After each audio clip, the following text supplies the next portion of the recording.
Graças e paz, meus irmãos e irmãs, seja bem-vindo a mais essa aula. Estamos tratando da ordem da salvação, que são as doutrinas que compõem a salvação, desde a eleição até a glorificação, que é o estágio final.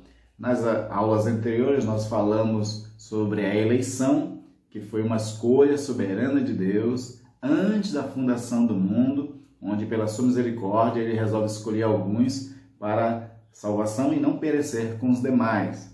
Depois falamos também do chamado, especificamente do chamado eficaz, que é a forma como Deus traz para a fé aquele a quem ele escolheu antes da fundação do mundo. Sem o chamado, não é possível a pessoa chegar a Deus. Por vontade própria, ninguém quer ir a Deus, a não ser que Deus conceda graça para que a pessoa possa, sim, aceitar com bom grado a oferta de salvação. E é um chamado eficaz no sentido de que ela ocorre somente para os eleitos. Um texto clássico que fala sobre isso é quando Jesus disse: muitos são chamados, mas poucos são escolhidos. Somente os escolhidos respondem a esse chamado eficaz. E para dar sequência ao nosso estudo, hoje nessa quarta aula, vamos falar sobre regeneração e todas as outras palavras que compõem essa doutrina da regeneração. E vamos entender a importância dela nas nossas vidas, a operação dela nas nossas vidas, para que assim, de fato, adentremos a essa salvação que Deus proporciona aos seus eleitos. E para começar, quero fazer uma leitura inicial em Efésios, capítulo 2, do versículo 1 ao versículo 7. Convido você a estar acompanhando a leitura que eu vou estar fazendo na minha versão, que é a Nova Revista Atualizada, onde diz o seguinte: Ele lhes deu vida quando vocês estavam mortos em suas transgressões e pecados, nos quais vocês andaram no outro tempo, segundo o curso deste mundo, segundo o príncipe da potestade do ar, do espírito que agora atua nos filhos da desobediência. Entre eles também nós todos andávamos no passado, segundo as inclinações da nossa carne, fazendo a vontade da carne e dos pensamentos, e éramos por natureza filhos da ira, como também os demais. Mas Deus, sendo rico em misericórdia, por causa do grande amor com que nos amou, e estando nós mortos em nossas transgressões, nos deu vida juntamente com Cristo. Pela graça vocês são salvos. E juntamente com Ele nos ressuscitou e com Ele nos fez assentar nas regiões celestiais em Cristo Jesus.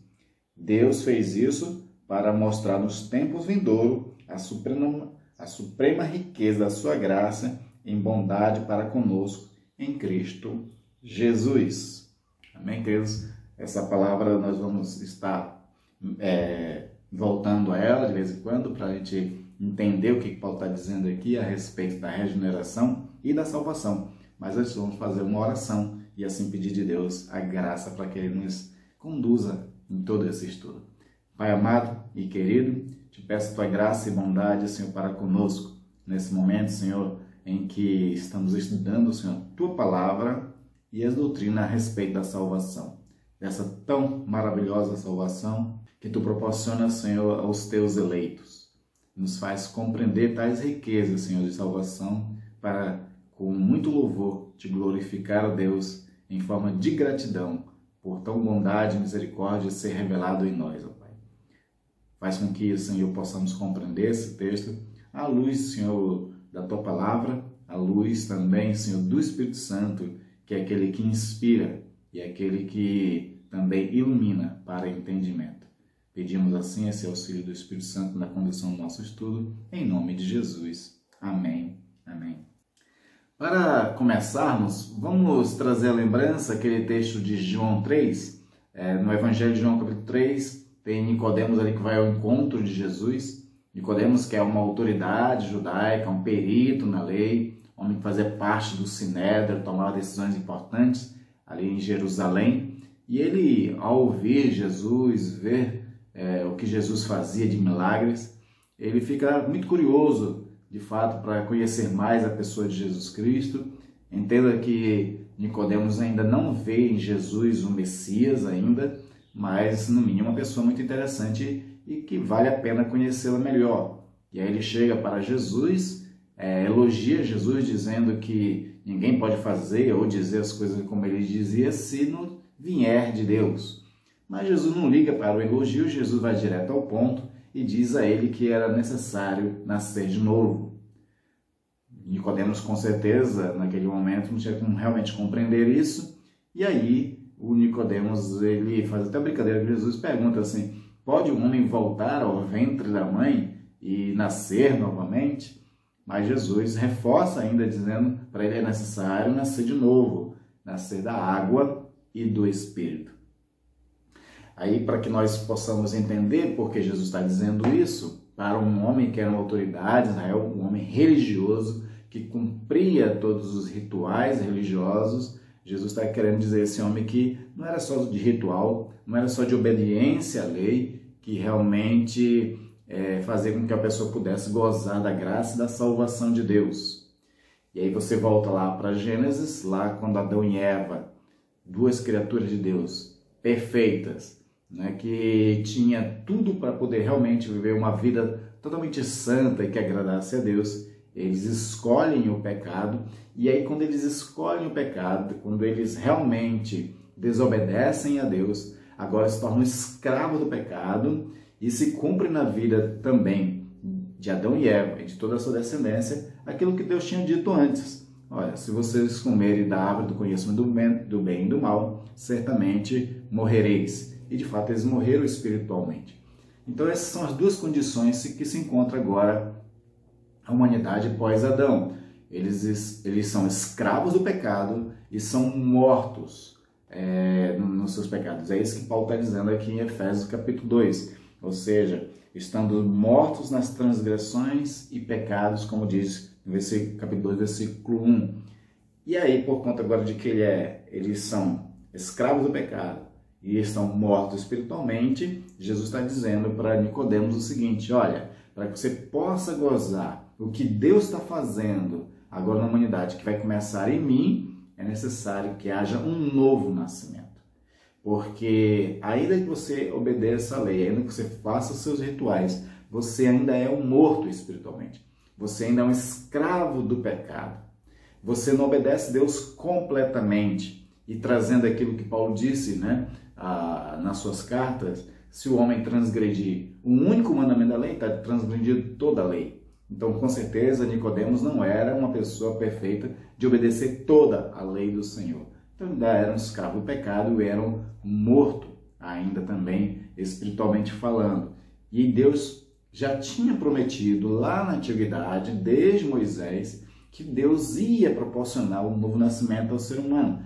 Com outros termos, mas ele está falando basicamente isso.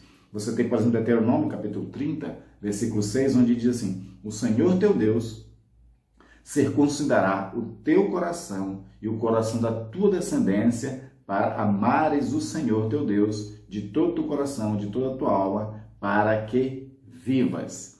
Deus está prometendo uma outra circuncisão que não a do prepúcio da carne, que foi estabelecida desde Abraão. Deus está prometendo agora uma outra circuncisão, que é uma transformação desse ser humano, é um renovar, é um gerar novamente desse ser humano. E isso ele está chamando aqui de uma nova circuncisão. Essa palavra Paulo vai usar também nas suas cartas, como, por exemplo, vai usar em Romanos, vai usar lá em Filipenses, essa ideia de que nós precisamos de uma circuncisão, de uma cirurgia no coração, para deixar de ser uma pessoa que desagrada a Deus, para ser uma pessoa agora que consegue agradar a Deus. É necessário justamente isso. Mas ainda também no Antigo Testamento, outras promessas que Deus tem feito, fez, por exemplo, através de Jeremias, sobre essa questão de um novo nascimento, de uma transformação, de um novo espírito. Não é? Por exemplo, Jeremias 31, 33 diz, porque esta é a aliança que firmarei com a casa de Israel depois daqueles dias, diz o Senhor, na mente lhes imprimirei as minhas leis, também no coração lhes inscreverei. Eu serei o seu Deus e eles serão o meu povo. Paulo, quando ele vai falar sobre essa questão, ele diz assim que nem todos que são de Israel são de fato israelenses, né? No sentido assim de ser um salvo, de ser um povo de Deus realmente. Nem todos que são de Israel. O que Paulo vai dizer é aquele que recebeu uma regeneração, uma transformação, uma circuncisão no coração. Esse sim é o de fato judeu, no sentido de agora uma pessoa salva, no sentido de uma pessoa que realmente recebeu o novo de Deus, a transformação de Deus. Então, em Jeremias está sendo prometido que Deus ia imprimir, né, as suas leis, a sua vontade no coração do ser humano. Porque antes a lei, como nós conhecemos, ela foi dada nas tábuas de pedra. E aí necessitava de um esforço muito grande do ser humano para conseguir obedecer isso. E nós sabemos historicamente, pela Bíblia, que o homem não obedeceu toda a lei. Então Deus agora promete fazer uma nova lei no coração. Esse coração que vai estar transformado, regenerado, para o quê? Para obedecer agora à vontade, fazer a vontade de Deus. Aí em Ezequiel, capítulo 36, versículo 26 e 27, diz o seguinte, ó: dar-vos-ei um coração novo e porei dentro de vós um espírito novo. Tirarei de vós o coração de pedra e vos darei um coração de carne. Porei dentro de vocês o meu espírito e farei que andeis nos meus estatutos, guardeis os meus juízos e os observeis. Ou seja, Deus está prometendo, então, dar um novo coração e também dar um espírito novo para que, assim, essa pessoa possa, de fato, de coração, obedecer à vontade de Deus. Fazer o que agrada a Deus.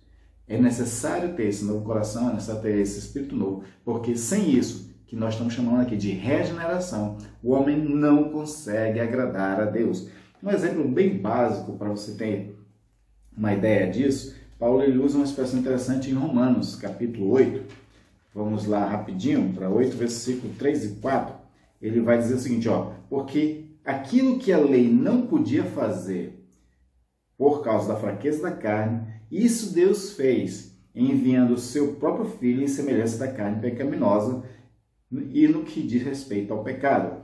Nós, por causa da fraqueza da nossa carne, pois estávamos em escravidão ao pecado, por estarmos mortos espiritualmente, não conseguimos fazer o quê?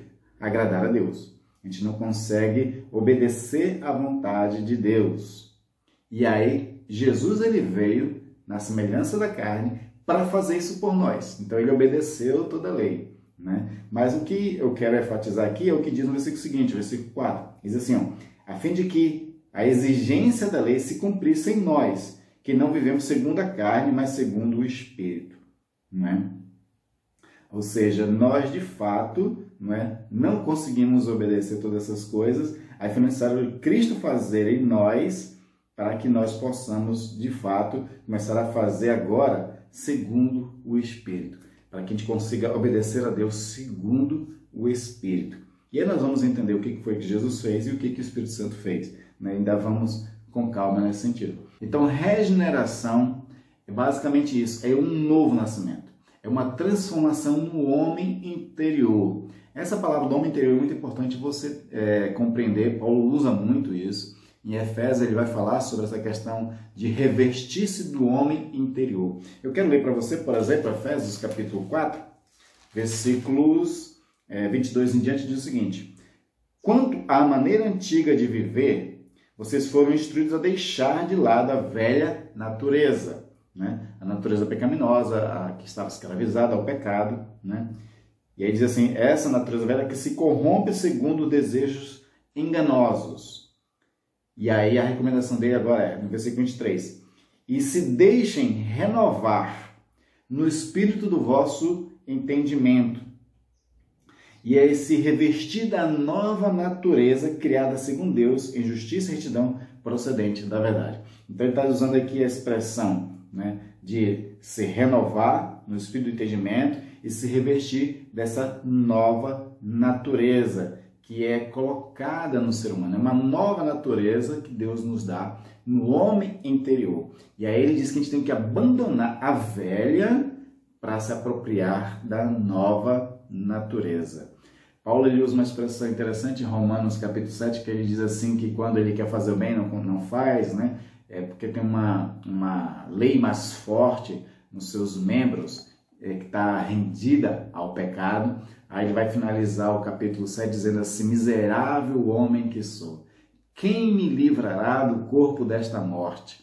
Ele está se referindo a essa velha natureza que não consegue obedecer, não consegue agradar a Deus. Aí ele já vai para o final do 7, início do 8, dizendo assim: mas graças a Deus por Jesus Cristo, de forma que eu, no corpo, na velha natureza, obedeço ao pecado, mas na mente, nesse homem interior, né, eu agrado a Deus, eu vivo para Deus, né? E aí ele vai dizer no capítulo 8, né, que já não há condenação nenhuma para aqueles que estão em Cristo Jesus, aqueles que receberam essa nova natureza, esses que vivem esse homem interior. E o homem interior, ele vem segundo o caráter de Jesus Cristo. Ele é segundo a imagem de Jesus Cristo.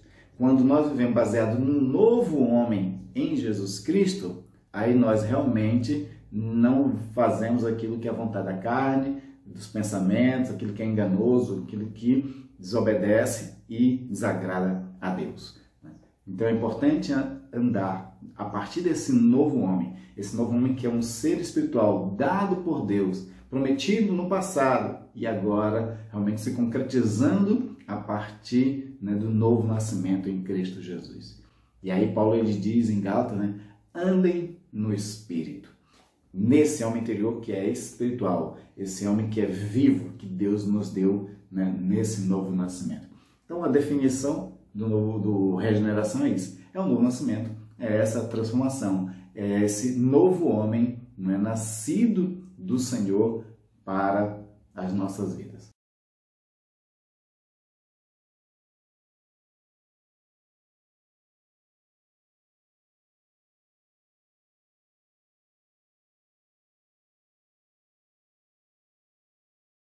E quando é que nós fomos regenerados?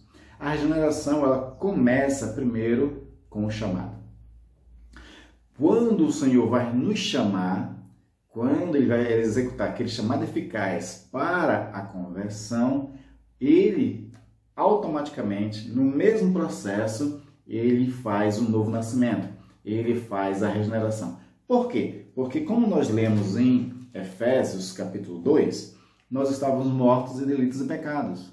Se nós estamos mortos, morto não ouve, morto não se mexe, morto não faz nada.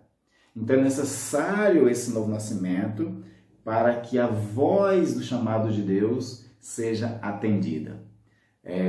Tem um texto interessante, quando Jesus ele diz assim, que quando ele morrer e for ressuscitar, né, ele vai chamar e muitos que estão mortos ouvirão a sua voz e lhes atenderão.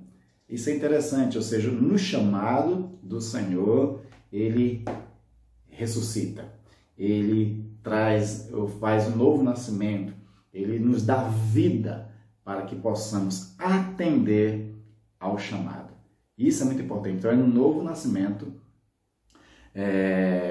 no chamado, que nós vamos ter esse novo nascimento, essa regeneração, esse receber desse Espírito novo, esse Espírito que vem com um ouvido que possa ouvir e compreender. Porque lembra quando nós falamos do chamado lá, na lição anterior, de que muitos é dado a mensagem, mas nem todos têm ouvido para ouvir e entender com o coração, como, né, o texto está dizendo lá, né?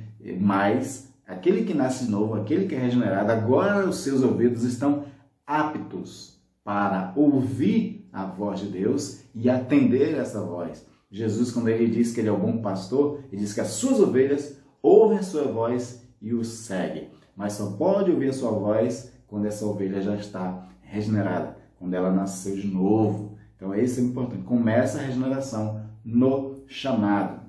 E também é na regeneração que começa uma outra coisa que nós vamos estudar um pouco mais para frente, que é a santificação. A santificação, o processo de santificação, que é uma coisa que começa e prossegue até a glorificação, ela começa na regeneração.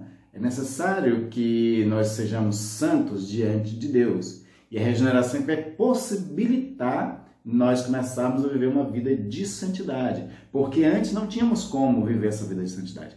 Antes, a nossa inclinação, por conta da escravidão e da morte espiritual, a nossa inclinação era só para o pecado. Paulo diz isso lá em Romanos, né? Ele diz em Romanos capítulo 8, a partir, por exemplo, do versículo 7, que diz o seguinte: porque a inclinação da carne é inimizade contra Deus, pois não está sujeita à lei de Deus, nem mesmo pode estar. Ou seja, a inclinação da carne é para o pecado.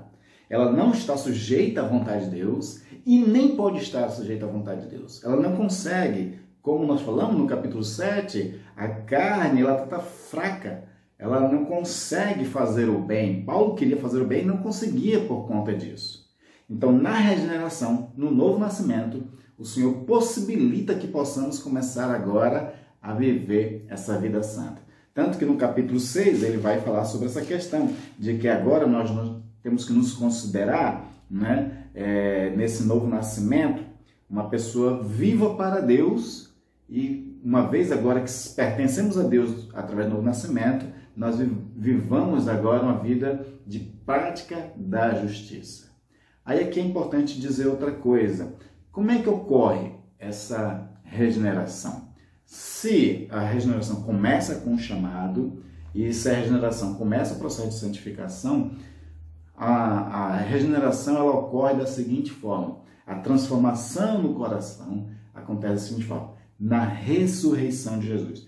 Por isso que é importante nós atentarmos para essas palavras que Paulo diz em Efésios 2, que é o texto que nós lemos, né? Quando ele vai dizer, por exemplo, a partir do versículo 6, diz assim: e juntamente com ele nos ressuscitou, e com ele nos fez assentar nas regiões celestiais em Cristo Jesus.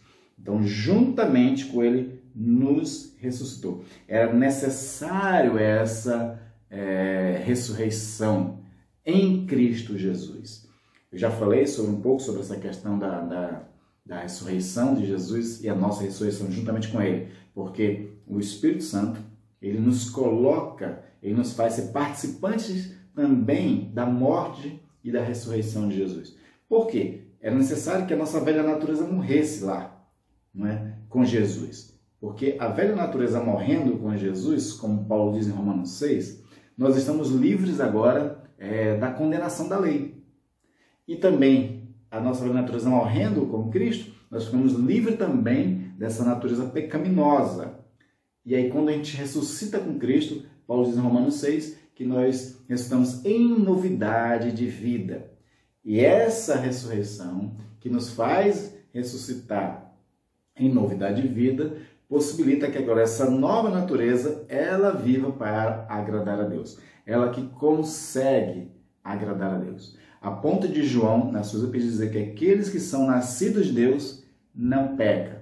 Isso é muito importante nós compreendermos em João quando ele fala essas coisas. Por exemplo, eu vou ler para você sobre isso quando ele diz o seguinte: se sabeis que ele é justo, reconhecei também que todo aquele que pratica a justiça é nascido dele. Então, se ele dizia, né, por exemplo, que aquele que é nascido de Deus não peca, também aquele que pratica a justiça é porque é nascido de Deus. Então, a capacidade de santificação só começa a partir da regeneração, porque o novo nascimento faz que nós consigamos viver em prática da justiça. Eu não li até o final, até o versículo 10, do capítulo 2 de Efésios, mas no 10 ele diz isso. Por exemplo, ele diz assim que, pois fomos feitura deles, criados em Cristo Jesus para boas obras, o quais Deus de antemão preparou para que andássemos nela. Lá na eternidade, quando Deus decretou, né, a eleição, quando ele nos escolheu nele, né, para sermos santos e irrepreensíveis diante de Deus, lá também ele decretou quais as boas obras nós devíamos praticar. A prática das boas obras, a prática de uma vida de justiça, que é a santificação, só é possível aos regenerados. A regeneração é uma coisa que o Espírito Santo faz em todo o seu eleito. Aí você vai me perguntar, bom, se eu creio em Jesus Cristo, se eu busco viver a palavra de Deus, né? Se eu nasci de novo, por que ainda não consigo viver uma vida totalmente santa? Aí aqui vale um pensamento de Agostinho. Agostinho ele dizia que Deus ele nos concede graça para viver essa vida de santidade, né? E é necessário buscar muito a graça de Deus. Você já nasceu, mas você precisa muito da graça de Deus para viver a vida de santidade, por conta de que você ainda está habituado ao pecado. A velha natureza, ela tem que morrer dia após dia. Começou na morte e ressurreição de Jesus, né, a morte do velho homem nosso. Nós temos que nos despir desse velho homem, que esse velho homem ele está habituado, ele não sabe viver de outra forma. Então é necessário que a gente busque muito a graça de Deus em oração, em leitura da palavra, para que Ele nos ajude. Também existe exercício de espiritualidade para a gente praticar, para que a gente consiga, de fato, né, desabituar, perder o hábito daquilo que nós fazíamos, que era pecado, daquilo que desagradava a Deus. Então, o que Agostinho está querendo dizer é exatamente isso, de que nós já nascemos de novo em Cristo Jesus. Nós que por Ele vivemos, fomos regenerados. Mas existe um hábito que precisa ser abandonado. E a expressão bíblica para isso é morte todo dia. Aquilo que Jesus disse, tome a sua cruz e siga-me. A cruz é símbolo da morte. Diariamente morremos para nós mesmos. Seguir Jesus é negarmos a nós mesmos. Seguir Jesus é morrermos, não é? Diariamente. Porque a nossa natureza pecaminosa, ela por muitos anos, né, ela nos escravizou. Então não é de uma hora para outra que a gente vai perder velhos hábitos. Algumas pessoas, às vezes, que têm alguns problemas como vício, elas conseguem uma certa libertação, né, através da graça de Deus. Mas nem todas também conseguem. Então é necessário essa ajuda diária do Espírito Santo, se tomar da graça de Deus diariamente e tomar consciência do que deve ser morto a cada dia.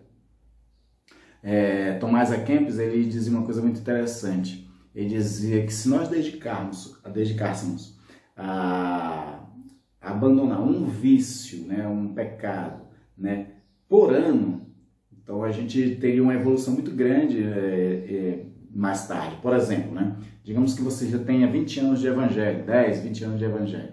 E se você tivesse dedicado, né, desde o começo, né, tivesse lido o Tomás A. Kempis, né, e aceitado essa proposta dele. Se você, logo no começo da conversão, né, tivesse dedicado assim durante um ano inteiro, abandonar pelo menos um pecado, né, parar de praticá-lo completamente, se esforçar para parar, então você, em 10 anos, teria abandonado 10 grandes vícios que lhe prejudicam espiritualmente. Em 20 anos, seriam 20. Eu não sei se você pratica todo esse tipo de pecado, né? Mas é só um exemplo do quanto a nossa vida ia evoluir bastante se nós realmente tomássemos nossa cruz dia após dia para abandonar um velho hábito, um velho costume daquilo que desagrada a Deus. Às vezes a gente quer abandonar vários pecados de uma vez só e não conseguimos. Então começa devagarzinho. É que nem academia. Quando você vai para a academia, você precisa começar devagarzinho.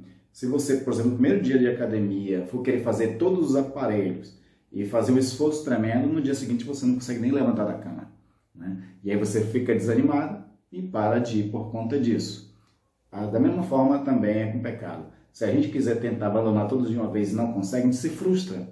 Aí começa a questionar a salvação, começa a ficar desanimado e acaba que depois a gente nem se preocupa mais em parar de pecar, né? Então é necessário que a gente diariamente, em oração, estuda a palavra de Deus, busca a graça de Deus para abandonar o pecado. E aí você elege qual o vício, qual o hábito ruim que você tem e que você vai dedicar um ano, 365 dias para parar ele, né? Você pode não conseguir no primeiro dia, no segundo, no 10º, no primeiro mês, mas se você vai fazendo um esforço, né, até completar um ano, com certeza você vai conseguir abandoná-lo. né? E é uma coisa que a psicologia ajuda muito sobre essa questão, é de que para você abandonar um hábito é bom você substituir com uma coisa boa. Então você para de praticar uma coisa que desagrada a Deus e substitui por uma que agrade a Deus, para que assim você não fique o vácuo e você assim consiga admitir, né, e praticar uma coisa que realmente traga benefício para você e glorifique a Deus também. Então a regeneração é muito importante na vida do crente. É com a regeneração que começa esse processo de santidade. E aí, como nós vamos ver também a partir da próxima aula sobre a conversão, né, a regeneração ela possibilita a conversão. Porque quando nós ouvimos, o Senhor nos regenera. E aí nós atendemos, né, a voz do nosso pastor que nos chama, que é para a conversão, para segui-lo, para caminhar com ele, né? Então nós vamos ver mais detalhadamente sobre a conversão na próxima aula. Não deixe de participar. Se você ficou com alguma dúvida, escreva aqui nos comentários abaixo, pergunte, né, aquilo que não ficou claro para você, alguma coisa que eu falei que ficou muito confusa, eu posso esclarecer na próxima aula. É importante você compreender sobre a regeneração. Nós vamos voltar ainda a falar talvez algumas coisas sobre a regeneração por conta das próximas aulas que fazem aqui link com esse tema, mas é importante você compreender. E eu vou colocar no YouTube, nas descrições, todos os versículos bíblicos a respeito da regeneração, de alguns que eu citei aqui, para que você possa também voltar a esses textos e assim meditar parte deles também. Não deixe de participar da próxima aula e não deixe de interagir conosco também, para que assim haja de fato essa apreensão do conhecimento e desses textos maravilhosos da Palavra de Deus que fala sobre a nossa salvação em Cristo Jesus. Que Deus abençoe a sua vida e tenha uma semana abençoada.